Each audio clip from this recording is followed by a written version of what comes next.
is awful. Frustrated, he regrets spending money on it instead of gacha. He pushes the cake aside, feeling annoyed. Soon after, a friend messages, thanking him for the cake photo. He lies back, wishing someone would truly care for him. Even a simple greeting when sick feels like too much to ask. Tears fall as he thinks that not even God will grant such a small wish. Suddenly, noises break through. Someone is running, shouting for help, chased by something unseen.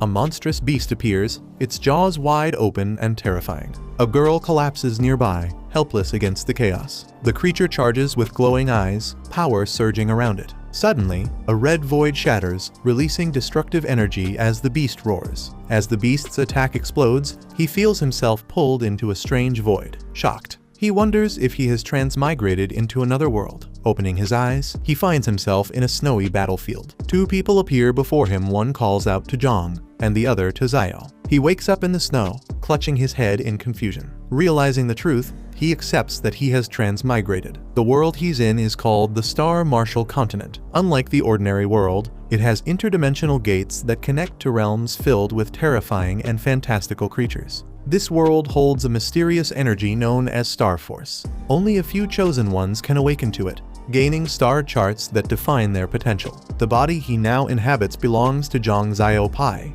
an awakener with poor aptitude. With only 9 star slots, Jong Zio Pai is considered weak among awakeners. A girl scolds him for sitting too long in the snow. She is Jong Zu, the original owner's half-sister. Unlike him, she's a prodigy with 30 star slots, praised as heaven's chosen. She helps him up, but the freezing snow still weakens his body. Just then, another girl arrives, relieved to finally find them and worried about Jong Zu's condition. From his memories, he learns that the girl is Zia Yan, Jong Zu's best friend with 28 star slots. She scolds him for carelessly running around in interdimensional space, warning how dangerous it is. Embarrassed, he apologizes while she lightly teases him, calling him Little Pai Pai. She reminds him that Jong Zu was deeply worried, and he promises not to act recklessly again. Han Jong-soo had brought the original owner here to train, hoping to break his arrogance after awakening. But during a monster hunt, he panicked, ran off blindly, and almost got himself killed. Luckily, Jong-soo saved him just in time, sparing him from becoming prey. Yet, as he steps forward, he realizes something terrifying. Jong-soo only killed one monster earlier, so where is the other one? Out of nowhere, the second monster leaps toward them, jaws wide open. He panics in terror, realizing too late that the beast is aiming straight at them. The creature lunges, ready to strike from behind. But at the last moment, Jong Zu reacts swiftly, pulling him down and saving him from a deadly blow.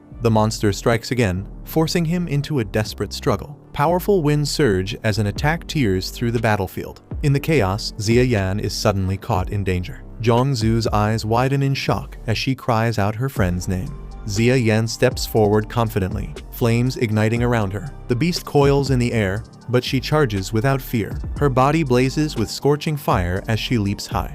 With a powerful strike, she slams her flaming blade into the monster, shouting for it to take the blow. Her fiery strike slams into the monster, sending it crashing back. The battlefield shakes as flames and force erupt on impact. She lands firmly on the snow, her blade still burning with power. With a confident smile, she remarks that the beast's skin is thick proof that it's a high-level creature. The beast, a snow killen, snarls fiercely and charges forward. But she stands firm, gripping her weapon with blazing determination. With one swift, powerful strike, her attack cuts deep through its body. Blood splatters across the battlefield as the mighty creature falls in defeat. With just 2 strikes, the snow killen collapses lifeless on the ground. He stares in awe, realizing this is the overwhelming power of an awakener. The group regains their composure, finally safe after the intense fight. Zia Yan exhales with relief, the tension of battle fading into the snowy silence. Zia Yan praises Jong Zu, calling their teamwork flawless.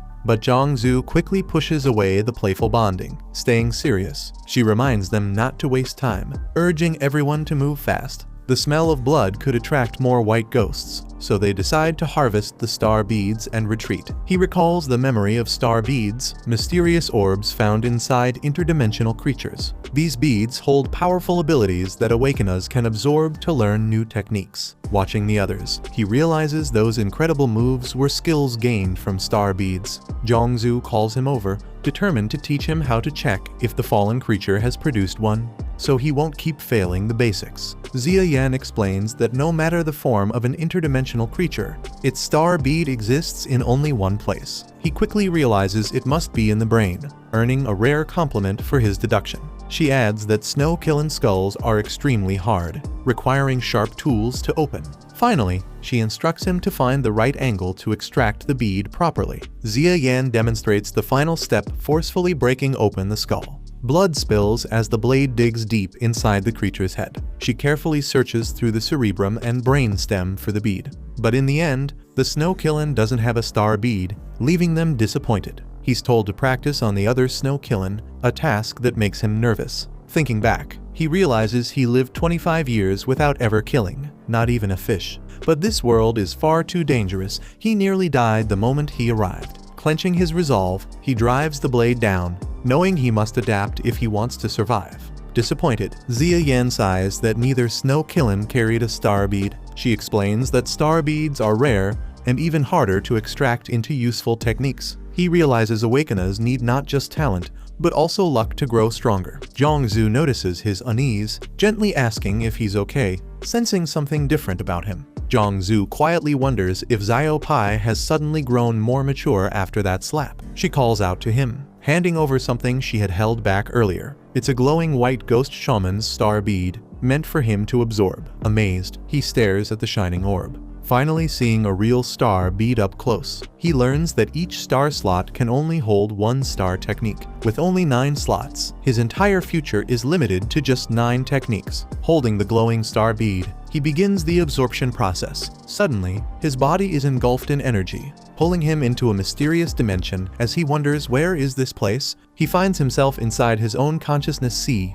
staring at a mysterious display. The screen reveals his inner star chart, showing his current stats and potential. He's shocked to read the words, "current star chart," wondering if he could actually have more than one. The white ghost shaman's star bead appears, offering powerful techniques. He just has to choose whether to merge and absorb it. Inside his inner star chart, he discovers it even has an appraisal function. Unlike others who may never obtain a single star technique in their lives, he realizes he can merge 2 star techniques into 1 star slot. Shocked, he sees the impossible happening, 2 powerful star techniques fusing together in a single space. As the bead shatters and light fades, he returns outside, where someone immediately asks if he managed to gain any star techniques. Just as he was about to answer, another girl rushed in urgently, calling out that they had a situation. Startled, he asked what was wrong, and she explained that a hunting squad was moving in their direction.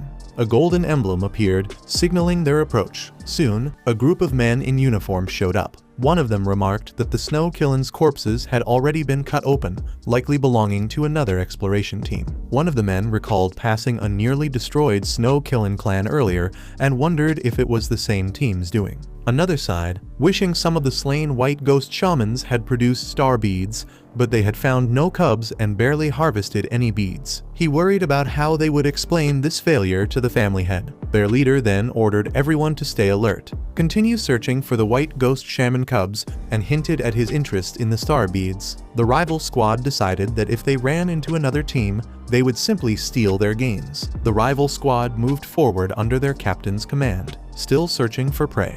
Meanwhile, the main group hid behind a tree, breathing in relief as the danger passed. They realized the enemy squad's real goal was stealing white ghost shaman cubs and star beads. Shocked, the boy questioned aloud why they would go to such lengths. She explained to him how rare the white ghost shamans truly were, far scarcer than normal white ghosts. He learned that within an entire clan, there was usually only one shaman, making them incredibly valuable. Their star beads even contained healing techniques, which were the rarest of all abilities. Hearing that a regular bead sold cheaply, but a shaman's bead could reach over 200,000, he was shocked, blurting out in disbelief at the extreme difference. She reminded him that awakeners also possess star beads, though they don't provide star techniques. However, the star force stored inside an awakener's bead is far greater than what's found in most creatures. This made him realize the dark risk that awakeners could be hunted and killed maliciously for the beads inside their heads. Sitting in silence, he thought about his situation,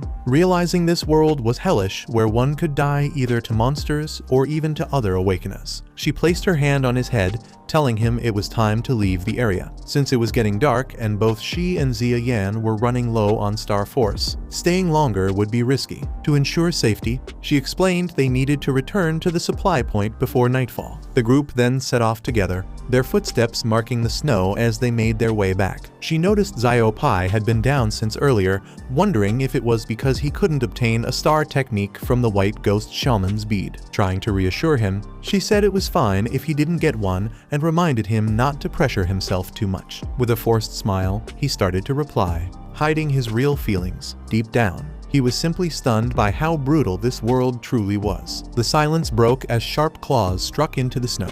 A chilling breath escaped from a creature's mouth, its glowing eyes filled with menace. From the ridge ahead, a whole horde of white-furred beasts came charging down the mountain. Their snarling faces and razor fangs made it clear they were ready to attack. The group rushed forward, only to be met by a sudden wave of enemies. One of them shouted in shock, counting 16 white ghosts charging at once. The girl explained that white ghosts are usually solitary, and such a gathering could only mean one thing. A rare and dangerous white ghost shaman was leading them. She explained that normally, white ghosts never launch such large-scale attacks on humans. One or two could still be handled, but facing so many at once was overwhelming. The white ghosts charged fiercely, their glowing eyes and fangs filled with rage. In response, the team prepared their weapons, ready to fight back against the horde. One of them unleashed a blazing strike, her sword engulfed in scorching flames that burned through the enemy. The white ghost screamed as the fiery slash tore into them. Another fighter summoned a powerful wind technique, swirling currents pushing back the charging beasts. Then, with a dark red surge,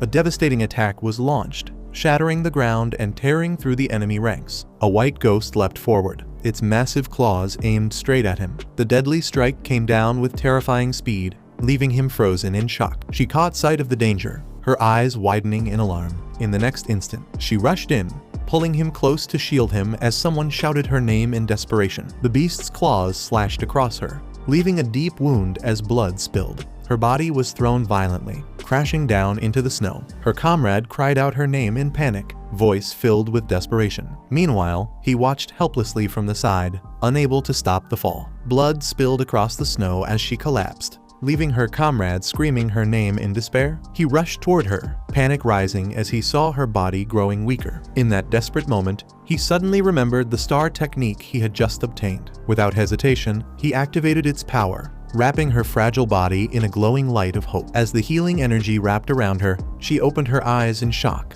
whispering that this sensation was unlike anything she had felt before. Her body floated weightlessly, as if immersed in an endless ocean of star force, filling her with a strange and surreal warmth. The wound on her back began closing rapidly, the itch signaling how quickly her body was recovering. Soon, she felt completely enveloped in comfort, as if soaking in a hot spring, her strength gradually returning. Her eyes widened, glowing with a mix of confusion and intensity as heat surged through her body. She clutched her chest, breathing heavily, trying to endure the overwhelming sensation. She mumbled faintly, her lips parting unconsciously as if in a daze. Confused, he looked down at her, wondering what she was doing. Just then, the snowy winds grew harsher, and a shadow loomed closer. From the storm, monstrous white beasts charged straight toward them with ferocity. Her eyes lit up with electric energy, sparking with power. She stood tall, her aura bursting out as blue lightning circled around her. He looked on in shock, realizing something unbelievable was happening. Before him, Han Jiangsu's star chart appeared,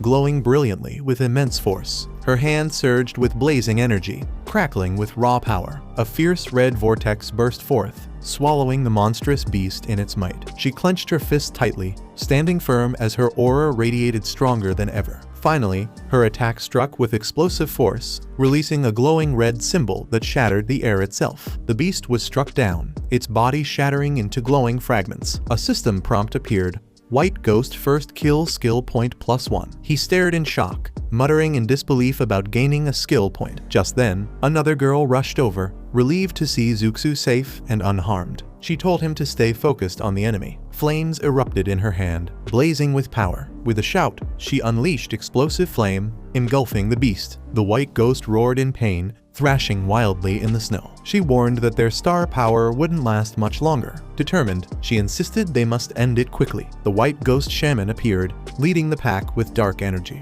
With a roar, its followers attacked fiercely under his command. The white ghost shaman's healing powers restored the enemies. He realized this battle would only drag them down and exhaust their strength. Calling out to Han Jongsu, he urged for a new plan. She shouted back, demanding the wild wind be used to launch her into the sky. Han Jongsu activated wild wind, sending him soaring upward. The swirling currents carried him higher into the storm. While rising, he searched the battlefield below. With sharp eyes, he questioned where the enemy truly was. From above, he spotted the enemy's location. Han Jongsu shouted that they were 200 meters southwest. Her command was met with a swift response to break through. Without hesitation, she charged forward at full speed. The team rushed forward with determination. Another member drew her fiery blade, igniting it with blazing energy. She unleashed a powerful attack, her flames roaring through the battlefield. With a deafening cry, the flame arc cut across the snowy land, striking the enemies head-on. The blazing flames clashed against the beast, but something felt off.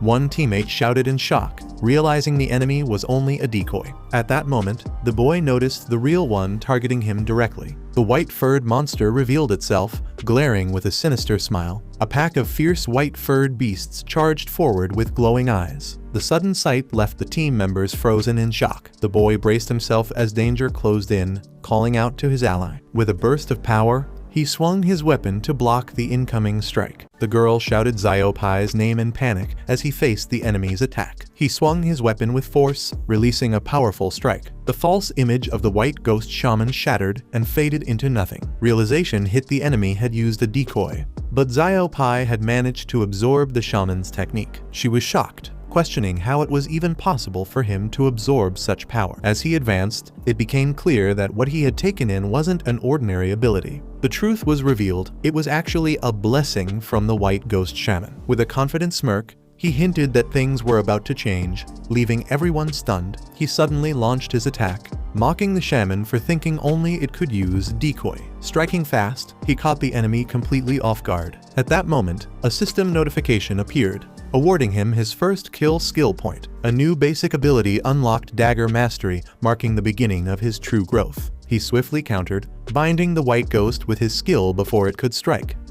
The beast roared furiously, its glowing eyes filled with rage. Without hesitation, he pulled out his dagger and delivered a decisive blow. Breathing heavily, he muttered that it was a close call while someone called out his name in worry. She rushed over, worried, asking if he was all right. The other girl stopped in front of him, demanding an explanation. He hesitated, unsure of what to say. Finally, he asked if he could explain everything later. Once they reached a safe place, a campfire burned brightly as they settled down near a tent. She quietly observed him, noting that he had unlocked 1-star dual skills, with one being an extremely rare medical type. Instead of celebrating, her expression was serious. He looked at her, confused, wondering why she wasn't happy about such a rare ability. Sitting by the fire, she asked Xiaopai if he truly understood what it meant to become a medical type awakener. She explained that awakeners were categorized by type, and those who could absorb even the weakest medical techniques had a much greater chance of mastering powerful ones later.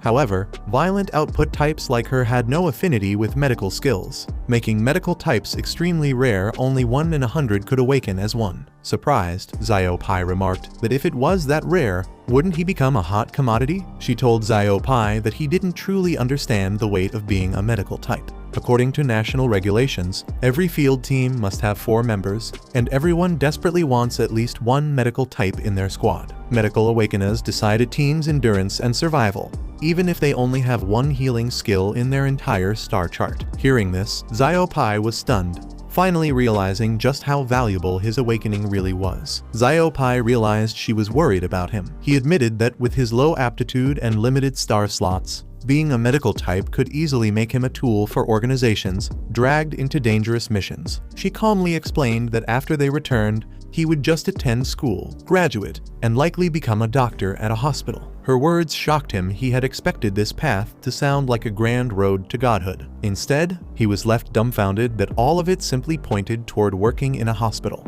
The campfire discussion grew tense when the girl in yellow reminded Zuzu that being overprotective had its limits.